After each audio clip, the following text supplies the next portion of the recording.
Brought to you by Sweetrovia Bake Shop, baking the world sweeter one cookie at a time. Hello mga kakleta!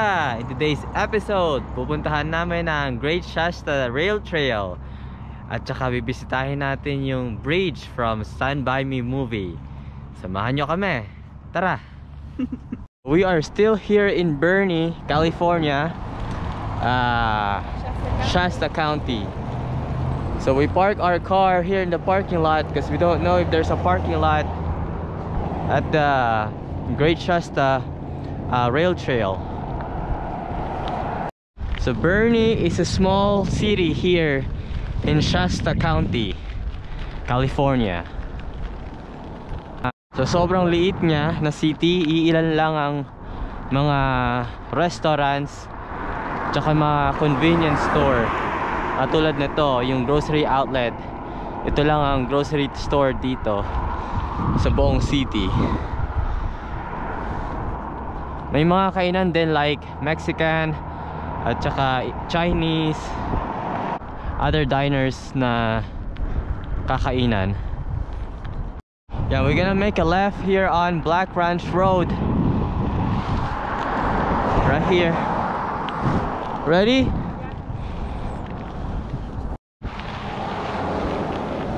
Ayan, so nakatawid na tayo. So ito na yung simula siguro. So let's see. So it's good, this trail, it's not so far from our motel. And this is only about 2 minutes. And then we have to park, or we had to park our car in some parking lot. And then we just bike from there to here. The surface of the trail is kind of red cedar rock. Mabato-bato, tsaka mahirap magpedal. So make sure you have wider tires going on this kind of trail.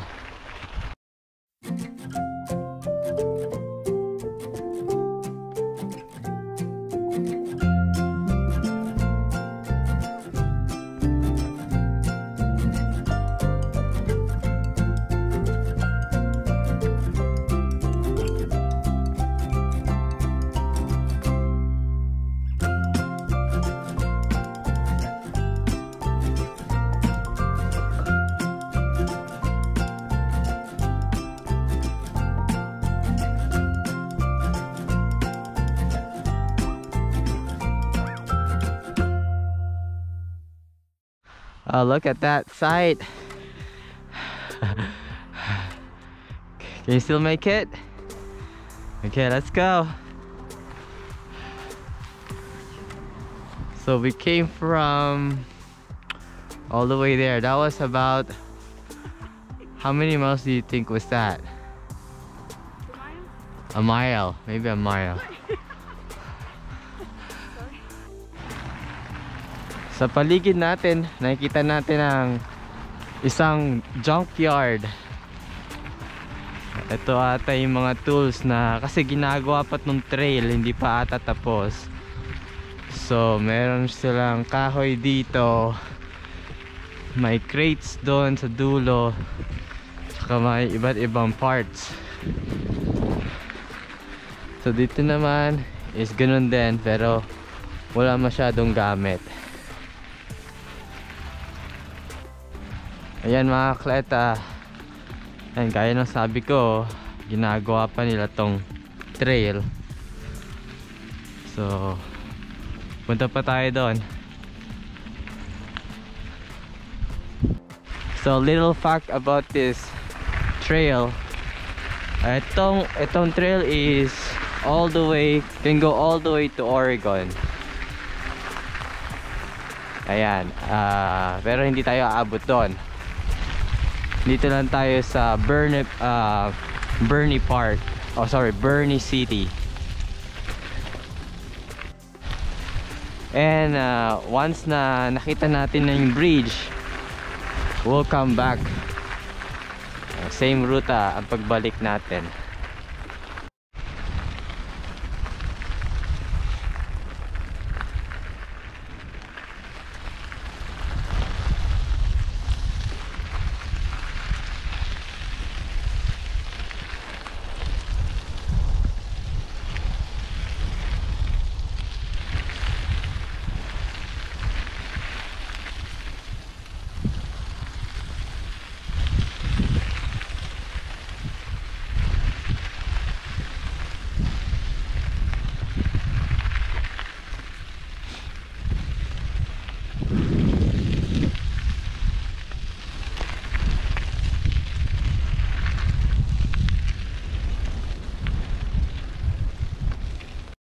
Today's temperature is 45 degrees Fahrenheit.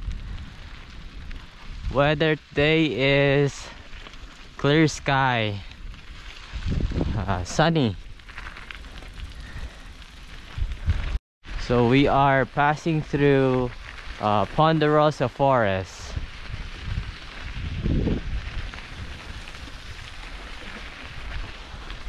So from where we are to the Stand By Me bridge is about 10 miles.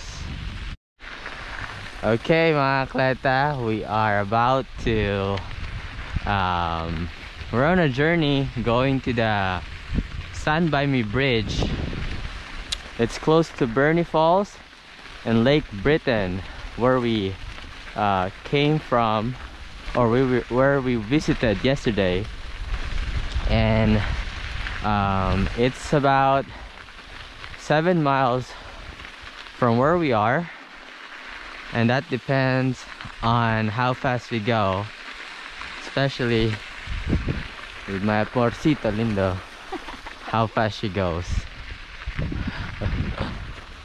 So we're gonna stay on this main trail. So this is the main trail. The other parts, they go in a different way. So, and this is also the same trail when we are heading back. So it'll be a nice view when we go back, because you'll see an overview of the mountain where there is snow on top, right? Ayan mga kleta, meron tayong konting pababa. Ibig sabihin nun, konting rest. Yan. Sorry. Today is our last day here in Burney, California. So we are making the most out of our vacation.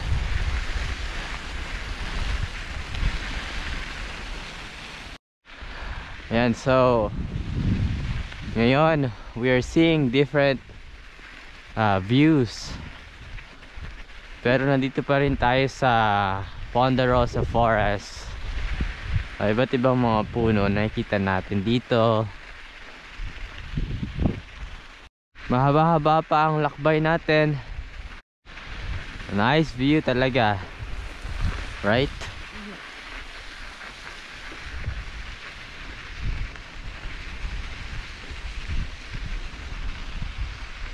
May konting akyatan, may konting pababa, pero hindi masyadong mahirap. So medyo mahirap ang akyatan. So she decided to walk her bike up. Just for a few minutes. Kung nakikita niyo mga atleta, dito sa ground, meron siyang shape ng ano, parang paws. Hindi natin alam kung galing yan sa aso o sa bear.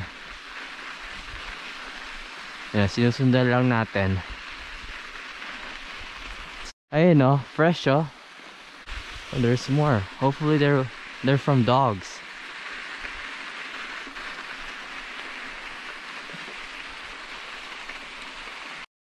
Kleta, it's getting cold up here, or I think we're increasing our elevation, so it's kind of windy. Okay, we're closing to the Lake Britain. So it's been a long bike ride, but we still haven't seen the bridge.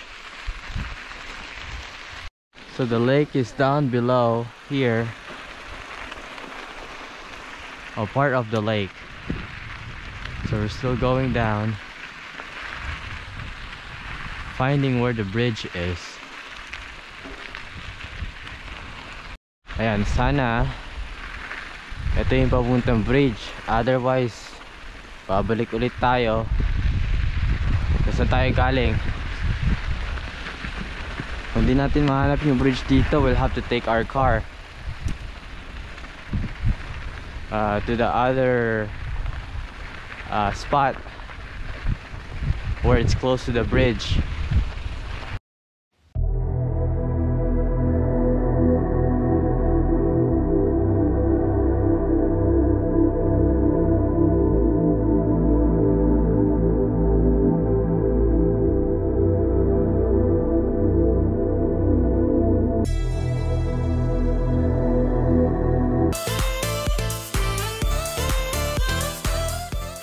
So we are descending, which is good because we have been biking on a flat surface. Now this time, pababa tayo. So ayan mga kleta, eto nga ang trail papuntang bridge. So this is the bridge. So may malaking bloke dito. Hindi tayo maka-across kasi yung bridge is sobrang old na. It's too old for us to get across to the other side. So we'll just park our bikes here and then we'll tour a little bit. Ayan, if you haven't watched the movie Stand By Me, go watch it now so you know what I'm talking about. The bridge scene. And this is the one where they walk and there's a train behind them and they have to run across really fast. Ayan mga kleta. So mahirap magpicture kasi walang patungan ng bike. So this is the bridge. The lake down below is the Lake Britain where we visited yesterday. So we'll stay here for a while because it's what time is it now? It's 2 p.m. So we're gonna head back. I'll take a break and then we'll head back to Burnie. Well, this is still Burnie. We're gonna head back to the parking lot.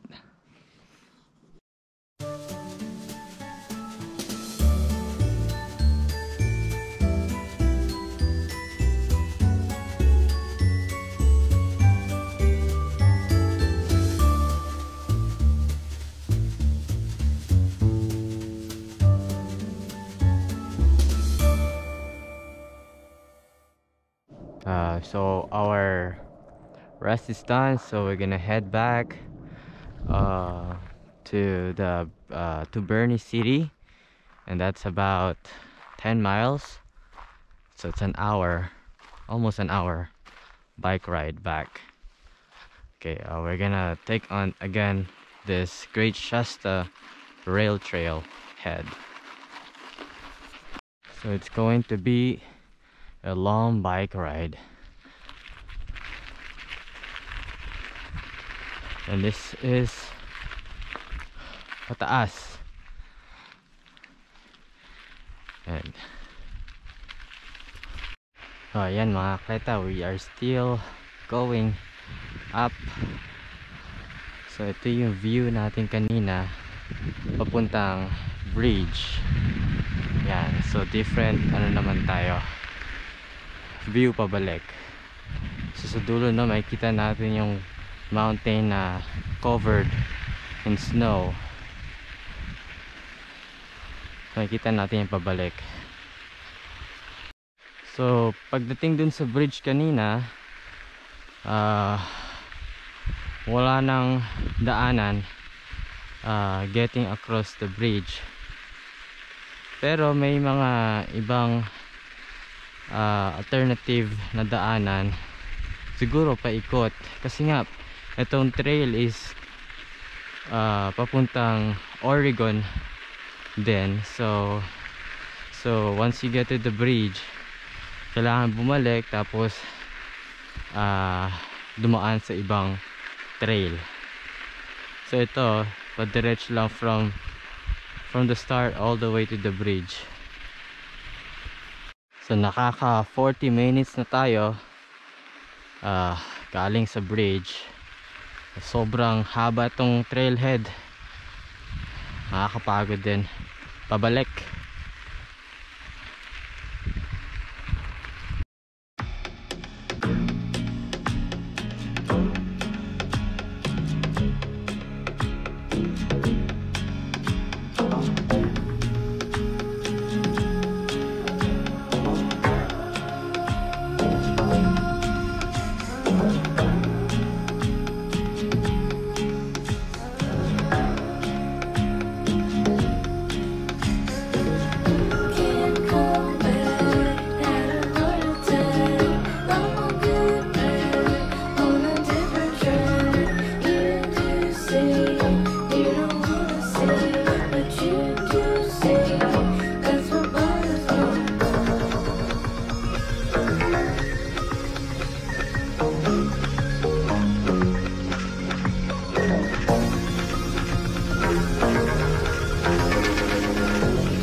So from this point, nandito pa rin tayo sa Black Ranch Road. Ito yung patungong bridge. And then kung nakikita nyo doon sa pinakadulo, mamaya lalapitan natin, yan ang Highway 89. So lalampasan natin yan, kaduktong lang ng Black Ranch Road. So ayan, ito ang Highway 89. Dito tayo dumaan. Dito yung highway papuntang MacArthur Burney Falls Memorial State Park. So to the right. So hindi natin na videohan to kanina, yung patungo tayong bridge. So tatawid tayo. So instead of taking on the Shasta rail trail, dito tayo sa highway, sa gilid ng highway. Siguro mas madali kasi patag, tsaka hindi mahirap magpedal. So dahan-dahan lang tayo dito kasi mabibilis yung kotse. So at this point, we're gonna make a right here on Highway 299 towards Burney City or downtown Burney. So pag diniretso nyo to, yan papuntang Reno tsaka Lassen Volcanic National Park. Yan, Highway 89. Yan, sobrang lawak ng daanan natin. Maganda sana kung naka road bike tayo, pero naka mountain bike ang gamit natin ngayon. Yan, tataas tayo dyan, tapos siguro pagdating natin sa dulo, bababa naman. Dito naman sa kanan natin yung Great Shasta Rail Trail. Di ko lang alam kung saan. So pataas tayo. So doon nakikita nyo yung Mount Shasta. Yan. So patungo tayo sa downtown Boerne.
So ito yung warehouse kanina nadaanan natin along Shasta or Mount Shasta Rail Trail. So doon tayo pumasok kanina.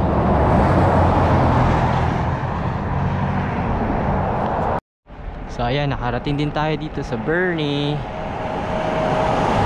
City.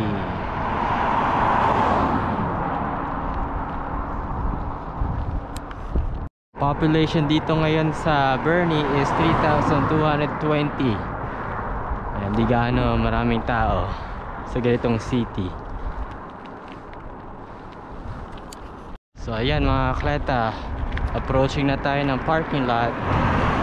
Nalala nyo, dito tayo dumaan kanina ng umaga.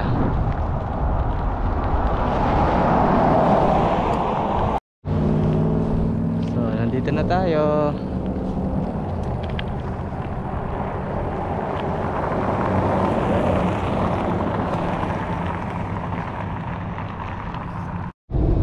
Mga kakleta, dito natin tatapusin ang ating episode. Samahan nyo kami sa susunod na Bike is Live videos. Abangan!